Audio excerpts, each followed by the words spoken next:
In January 2026, the US president said he wants to buy Greenland again, and this time, according to ABC News, the Secretary of State told Congress in a classified briefing that they're actually trying to do it. Most people laughed. A few rolled their eyes. X had a field day. Here we go again, they said. It's just a distraction. It's performance art. It's Trump being Trump. But here's the thing. This isn't a joke. It's not a distraction, and it's definitely not new. This isn't a real estate story. It's an Arctic power story wearing a real estate costume. Because Greenland isn't just ice. It's not just polar bears and empty tundra. It's geography. It's missile warning infrastructure that's been sitting there since the Cold War. It's a NATO pressure point. It's a front line in a slow-motion Arctic arms race between the US, Russia, and China. And it's sitting at the hinge of the only ocean corridor that's melting open for the first time in human history. The buy Greenland rhetoric sounds absurd until you map the incentives. Until you look at what's actually happening in the Arctic right now. Until you realize that the ice isn't just melting, it's revealing a completely new strategic battlefield. And whoever controls Greenland controls the high ground. Then it starts looking like the most honest thing anyone's said about Arctic strategy in years. Reuters reported that Greenland's government rejected any US takeover and said its defense should be supported by NATO, not sold off to the highest bidder. The Guardian quoted Danish officials invoking the 1951 defense agreement, basically saying, "We already have an arrangement. Thank you very much." And the EU Defense Commissioner went even further, warning that a US military takeover of Greenland would mean the end of NATO and raise serious questions about European mutual defense. So no, Denmark isn't selling. Greenland isn't interested. And most of Europe is looking at this whole conversation like it's geopolitical arson. But what everyone's missing is this. The question isn't whether Denmark will sell. The question is, why does the most powerful country on earth keep bringing this up? What's the actual strategic logic that makes this idea keep coming back every few years, like clockwork? Because if you think this is just about Trump, you're not paying attention. The US tried to buy Greenland in 1867, tried again in 1946. This isn't a personality quirk, it's a pattern. And patterns reveal incentives. So let's break it down. No hype, no conspiracies. No, they're trying to hide the truth nonsense. Just the 5 reasons why the most powerful country on earth keeps talking about acquiring the world's largest island, and what that actually means for the next decade of global power competition. Spoiler, Denmark isn't selling. But that's not the point. The real questions are these. Why does this idea refuse to die? What's really at stake? And what happens if the Arctic keeps opening up faster than anyone's ready for? Reason number 1, geography doesn't negotiate. Greenland sits between North America and Europe like a 836,000 square mile fortress wall. To put that in perspective, it is roughly 3 times the size of Texas. It's the world's largest island, and it's positioned in one of the most strategically valuable locations on the planet. If you want to fly missiles, bombers, or anything else between the 2 continents over the Arctic, you pass near Greenland. If you want to control sea lanes opening up as Arctic ice melts, Greenland's coastline matters a lot. If you want to monitor what's happening in the Arctic Ocean, who's moving where, who's building what, Greenland gives you the vantage point. Think of it like this. Greenland is the door to the Arctic Ocean, and right now, that door is starting to unlock for the first time in millennia. The Northwest Passage, the sea route through the Canadian Arctic that explorers searched for centuries, and the Northern Sea Route along Russia's coast are becoming navigable for longer periods each year. The Northern Sea Route alone can cut shipping distances by up to 40% compared to the Suez Canal route, potentially saving weeks of transit time between Asia and Europe. Shipping companies are watching. Navies are watching. Insurance companies are recalculating risk models, and Greenland is the geographic anchor point for anyone who wants to monitor, control, or access those routes from the Atlantic side. What many miss is this. Whoever controls Greenland's waters and airspace, does UND just control a piece of ice? They control the choke point, the gateway, the surveillance position over the entire North Atlantic Arctic corridor, not in some distant future. Now, because climate change is a policy debate in the Arctic, it's a strategic fact that already redrawing the map. The ice is melting whether we like it or not, and as it melts, it reveals something that's been frozen for thousands of years. Access. Access to shipping routes that could cut weeks off trips between Asia and Europe. Access to waters that were previously impassable. Access to a battlefield that didn't exist a generation ago. The US military knows this.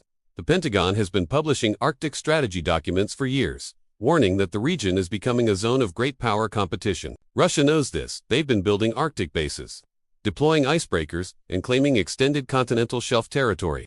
China knows this. They've declared themselves a near-Arctic state despite being nowhere near the Arctic, and they're investing heavily in polar research and escapable ships. And Denmark knows this, which is why they've been quietly upgrading their Arctic capabilities, increasing patrols, and strengthening their relationship with Greenland despite decades of complicated colonial history. But the critical reality is this: geography is permanent. Politics are not. Denmark is a small country, population about 6 million. It's a NATO member, yes. It's a strong democracy with a modern military, but it's not a superpower. And Greenland, while technically part of the Kingdom of Denmark, has been moving toward independence for years. It has its own parliament, its own government, growing autonomy. What happens if Greenland goes fully independent? What happens if a new government there decides to pursue a different foreign policy? What happens if China or Russia starts making offers, investment deals, infrastructure projects, scientific partnerships that Greenland finds attractive? The US doesn't love those questions. Because in geopolitics, you don't get to hit pause while you figure things out. Greenland isn't prime real estate. It's the prime real estate if your goal is Arctic dominance. And in a world where the Arctic is opening up faster than anyone expected, where the old maps are becoming obsolete in real time, geography is the first mover. The US can't afford to lose access, it can't afford to lose influence. And it definitely can't afford to watch a rival power establish a foothold. So the question becomes, if Greenland is the door to the new Arctic, and that door is opening whether anyone's ready or not, who gets to stand on the threshold? Reason number 2. Pitchifik Space Base isn't just a base. It's a tripwire for World War III. You might know it by its old name, Thule Air Base. It's been there since 1951, tucked into Greenland's northwest corner, less than 1,000 miles from the North Pole, closer to Moscow than to Washington. And it's one of the most important pieces of U.S. missile defense architecture on the planet. Specifically, Pitchifik hosts early warning radar systems that track ballistic missiles and space objects. If someone launches an ICBM toward North America, Russia, theoretically anyone, Pitchifik is one of the first places that sees it. The radar can detect launches thousands of miles away, providing critical minutes of warning time. The base feeds data into NORAD, into U.S. Space Force operations, into the entire missile defense network that's supposed to prevent nuclear war. Think of it as the smoke detector in a house where the stakes are nuclear annihilation. The U.S. Space Force has a permanent presence there. According to State Magazine reporting from October 2024, the base supports satellite tracking, space domain awareness, and missile warning operations 24/7. It's cold, it's remote. The sun doesn't rise for months during winter, but it's absolutely critical to U.S. national security. Now, the uncomfortable part: Pitchifik isn't on U.S. soil, it's on Danish territory. Greenland is part of the Kingdom of Denmark. The U.S. operates the base under a 1951 defense agreement that's been renegotiated and updated over the years, but ultimately, it's a tenant arrangement. The U.S. is renting. Denmark is the landlord, and landlords can change the terms. The U.S. has made it clear they're not going anywhere.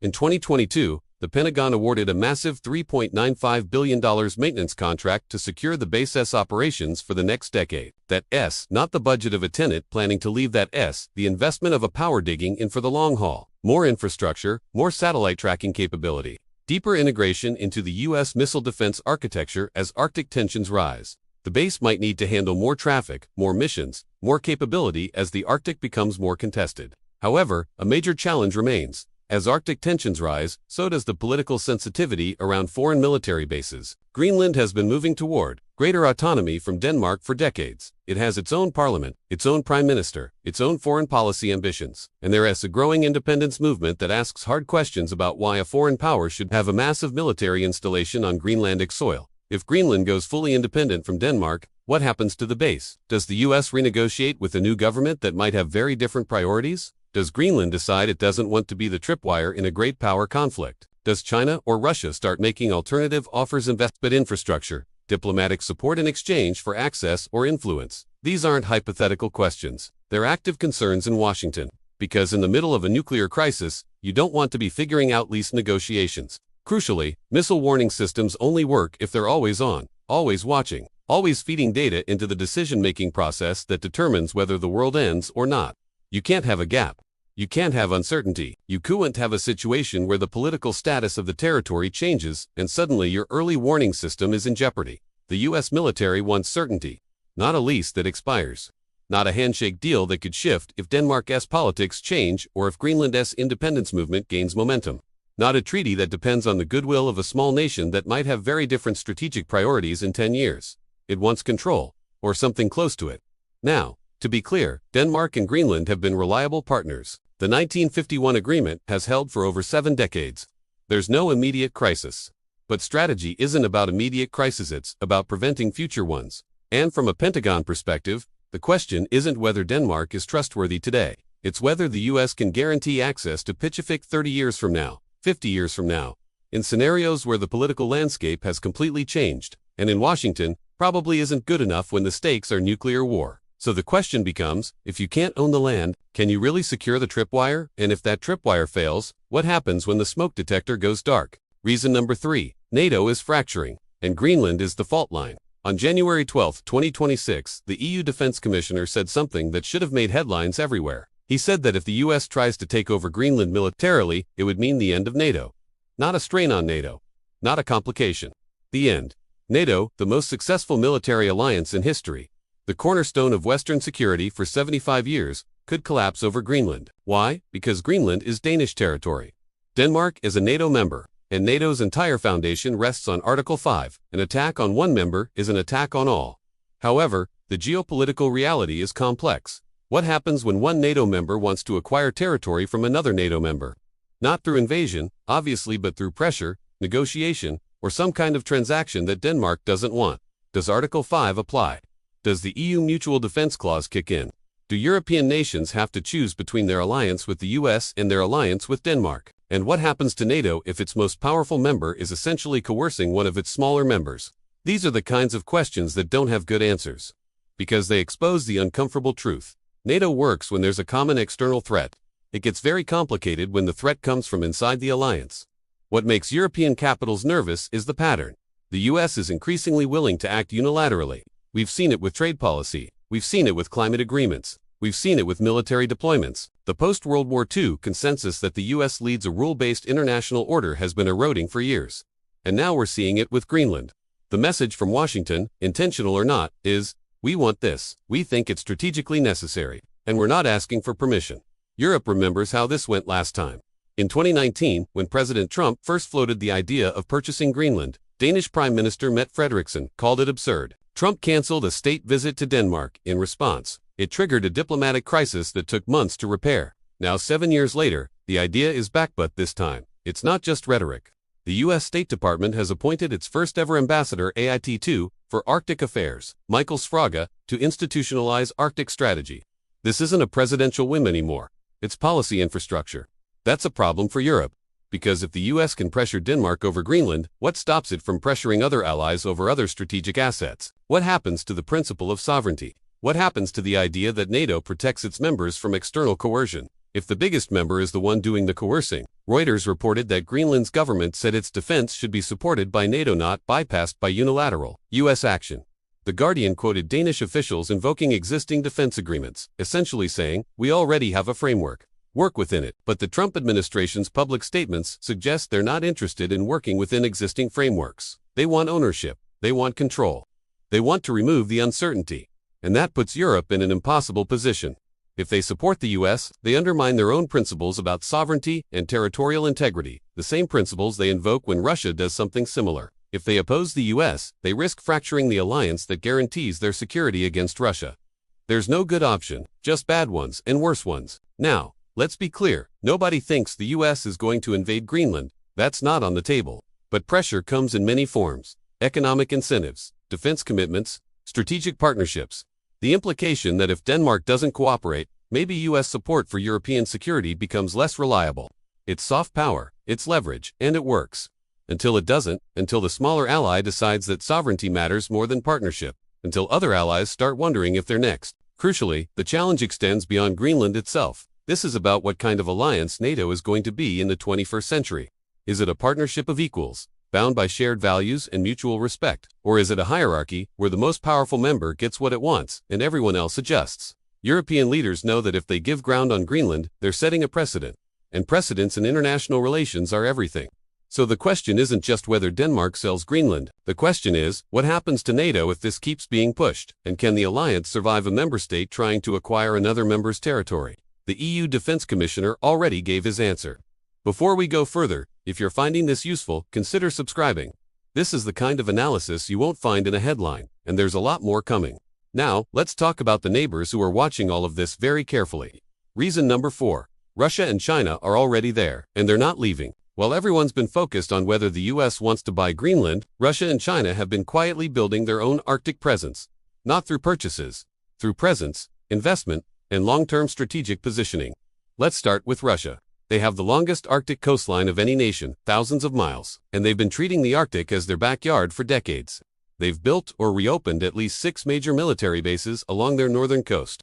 They've deployed advanced air defense systems, they've stationed troops, aircraft, and naval assets in regions that were essentially abandoned after the Cold War, and they've been building icebreakers, lots of them. Russia has over 40 icebreakers, including nuclear-powered ones that can operate year-round in the thickest ice. Compare that to the US, which has only 2 operational heavy icebreakers. 2. Why does that matter? Because icebreakers aren't just ships. They're sovereignty projection tools. Whoever can navigate Arctic waters can claim them, patrol them, and control access to them. Russia knows this, which is why they've been investing billions in Arctic infrastructure while the rest of the world was distracted.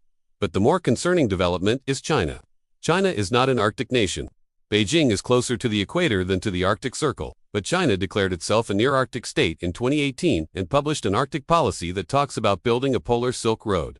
They've been investing heavily in Arctic research, ice-capable ships, and partnerships with Arctic nations, especially Russia. Why? Because China sees the Arctic as the next great trade route. The Northern Sea route along Russia's coast can cut shipping distances by up to 40% compared to the Suez Canal route. That's worth trillions in trade over the coming decades. And China doesn't just want access, they want influence. They've been offering infrastructure deals, research partnerships, and investment packages to smaller Arctic nations, Iceland, Finland, even Greenland itself. Back in 2018, the Chinese company CCCC was shortlisted for airport construction projects in Greenland until the US and Denmark stepped in and offered alternative funding to block the deal. What keeps Pentagon planners awake at night is this scenario. What if China offers Greenland a better deal than Denmark or the US ever could? Greenland's population is only about 57,000 people. Its economy relies heavily on fishing and subsidies from Denmark, approximately $600 million annually, roughly a third of its GDP. It doesn't have the infrastructure, the capital, or the expertise to develop its resources independently. But China does. China has built ports, airports, and entire cities in developing nations as part of its Belt and Road Initiative. What if China offers to build Greenland's infrastructure, ports, airports, telecommunications in exchange for access? Not military access, necessarily, just economic presence. Research stations, mining partnerships. The kind of soft power that slowly becomes hard to disentangle from. Now imagine that scenario in 10 years, when Greenland might be fully independent from Denmark. No longer protected by NATO automatically. No longer bound by EU regulations. Just a small Arctic nation with valuable resources, strategic geography, and a need for development capital. That's the nightmare scenario in Washington. Because once China or Russia establishes a foothold, economic, scientific, or otherwise, it's very difficult to remove. And if Greenland becomes economically dependent on Chinese investment or Russian energy partnerships, suddenly the US doesn't just lose influence, it gains a rival power presence right on its doorstep. The US military calls this strategic encirclement. It's the same logic that makes China nervous about US bases in the Pacific. It's the same logic that made the Soviet Union put missiles in Cuba in 1962. Geography matters. Proximity matters. And having a rival power operating freely in your strategic backyard is a problem. The crucial reality is this: Russia and China don't need to buy Greenland. They just need to be present. They just need to be the alternative. They just need to wait for the US and Europe to fumble the relationship with Greenland, and then step in with a better offer. And judging by how this conversation has gone so far with talk of purchases, pressure, and unilateral action, the US isn't exactly building trust with Greenland, which is exactly what Moscow and Beijing are counting on. So the question becomes, if the Arctic is becoming a three-way competition between the US, Russia, and China, and Greenland is the prize in the middle, who's actually winning? Reason number 5. Rare earth minerals. And the supply chain war nobody's talking about. Greenland isn't just ice and geography. Under that ice, buried in the bedrock, there's a fortune. Rare earth elements, uranium, copper, zinc, iron ore, and possibly some of the largest untapped mineral deposits on the planet. Now, if you don't follow supply chain geopolitics, rare earth elements might sound boring. They're not. They're the building blocks of modern technology. Your smartphone, rare earths. Electric vehicle batteries, rare earths. Wind turbines, rare earths. Advanced military systems, missiles, jet engines, satellites, rare earths. And the problem is stark. China controls approximately 60% of global rare earth mining and a staggering 90% of processing capacity. They mine it, they refine it, they control the supply chain. Which means that if you want to build anything high-tech anything at AOURE, probably buying materials from China at some point in the process. That's a vulnerability, a massive one, and it's been a growing concern in Washington, Brussels, and other Western capitals for years. Because supply chains aren't just economic, they're strategic. If China can cut off access to rare earth materials, they can cripple entire industries. Defense manufacturing, green energy, consumer electronics, everything. So Western nations have been scrambling to find alternative sources. Canada has deposits. Australia has deposits, and Greenland. Greenland might have some of the richest deposits of all, particularly in the south, near Key. But the catch is significant. Mining in Greenland is expensive, complicated, and politically sensitive. The environment is harsh. Infrastructure is minimal. And Greenland's population is divided on whether they even want large-scale mining. There are serious concerns about environmental damage, particularly to fishing waters that many Greenlanders depend on for their livelihoods. In 2021, Greenland's government actually banned uranium mining after an election where the issue was a major campaign topic. The Kvanefjeld project, which could have been one of the world's largest rare earth mines, was effectively shut down. It was a clear signal. Greenland isn't going to sacrifice its environment just because foreign powers want access to minerals. But that was under Denmark's framework. What happens if Greenland becomes independent? What happens if a new government decides that economic development is worth the environmental risk? Or what happens if China, Russia, or the US offers a deal that's too good to refuse? The economic math is uncomfortable. Greenland needs money. It receives approximately $600 million annually in subsidies from Denmark, roughly a third of its GDP. If Greenland goes independent, that money goes away. They'd need to replace it somehow. And the most obvious way to do that is by developing their natural resources. Suddenly, those mineral deposits aren't just geological curiosities, they're the foundation of an independent economy. And whoever helps Greenland develop them gets influence, access, and potentially a long-term strategic partnership. The US knows this, which is why the US State Department has been funding mineral exploration and technical assistance projects in Greenland. China knows this, which is why Chinese companies have been circling Greenland for years, looking for investment opportunities. Russia knows this, and so does the EU, which has been trying to position itself as a partner for sustainable Arctic development. It's a race, not a military race at least not yet, but an economic and diplomatic one. Who can offer Greenland the best deal? Who can promise development without destroying the environment? Who can provide the capital, expertise, and market access that Greenland needs?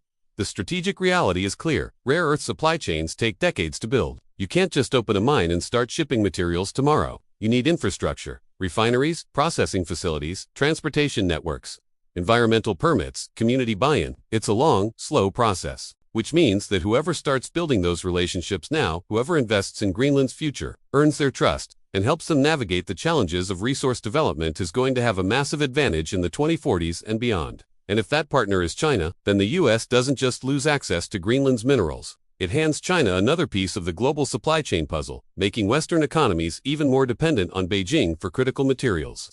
That's not a future Washington wants. So the question isn't just whether Greenland has valuable minerals. The question is, who's going to control them?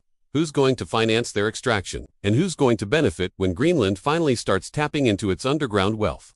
Because in the 21st century, resources aren't just about money. They're about power. And right now, the race for Greenland's resources is a race nobody's quite sure how to win. Reason number 6. Domestic US politics. Why buy Greenland gets said out loud. Here's something most analysis misses. The Greenland talk isn't just foreign policy, it's domestic theater. For a certain segment of American voters, buying Greenland sounds bold, decisive, even visionary. It evokes 19th century American expansion, the Alaska Purchase, the Louisiana Purchase moments when the US thought big and acted bigger. It plays into a narrative of American exceptionalism and manifest destiny that never fully died. Politicians know this.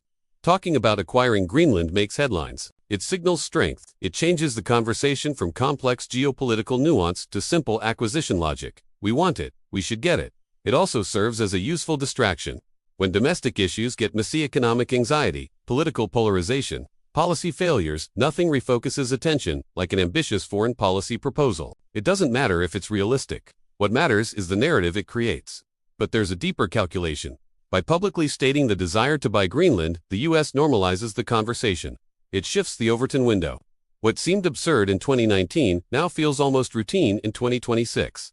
That's strategic messaging at work. The question is, at what cost? Because every time a US official talks about buying Greenland, they alienate Denmark, worry European allies, and give China and Russia ammunition to portray the US as an imperial power that disregards sovereignty. So why keep saying it? Because, domestically, it works. Reason number 7, Greenland and Denmark's sovereignty reality. Why it's hard, and what's actually feasible. Let's be blunt. Greenland isn't for sale. Denmark has said it.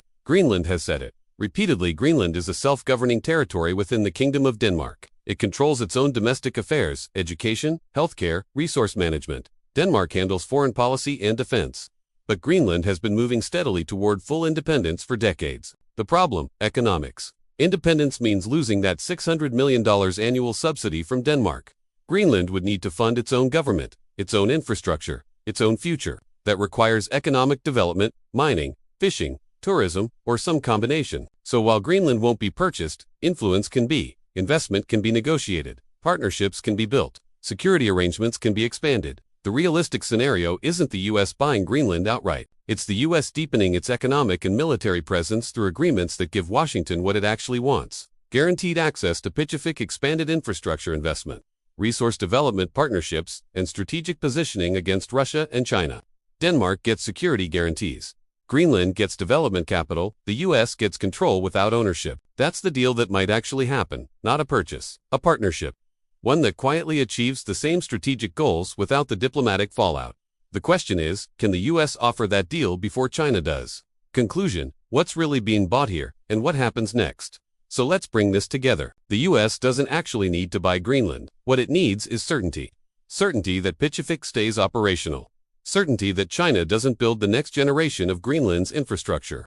Certainty that Russia doesn't gain a foothold. Certainty that NATO remains cohesive and that Arctic strategy doesn't become a geopolitical free-for-all. Buying Greenland is shorthand for all of that. It is a blunt way of saying, we can't afford uncertainty in the Arctic anymore. But the rhetoric has consequences. Every time U.S. officials talk about acquisition, they undermine trust with Greenland, strain relations with Denmark, and hand propaganda victories to Moscow and Beijing. The more aggressive the approach, the more likely Greenland looks elsewhere for partnership. The irony: the U.S. might talk its way out of the very influence it's trying to secure. So what happens next? 3 scenarios. 1. The U.S. pivots to quiet diplomacy, investments, partnerships, expanded agreements, and locks in strategic access without the spectacle. 2. China or Russia offers Greenland a better deal, and the U.S. watches its Arctic position erode in real time. 3. Greenland declares full independence, becomes a genuinely neutral Arctic nation, and plays all major powers against each other to maximize its own sovereignty and development. Which path we're on,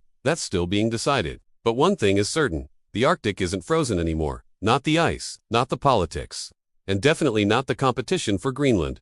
The question isn't whether Greenland matters, it's who gets to decide what happens there. And right now, that answer is far from settled. If this analysis was helpful, subscribe. There's a lot more coming, and if you want to dive deeper, check the description for sources and further reading. Thanks for watching.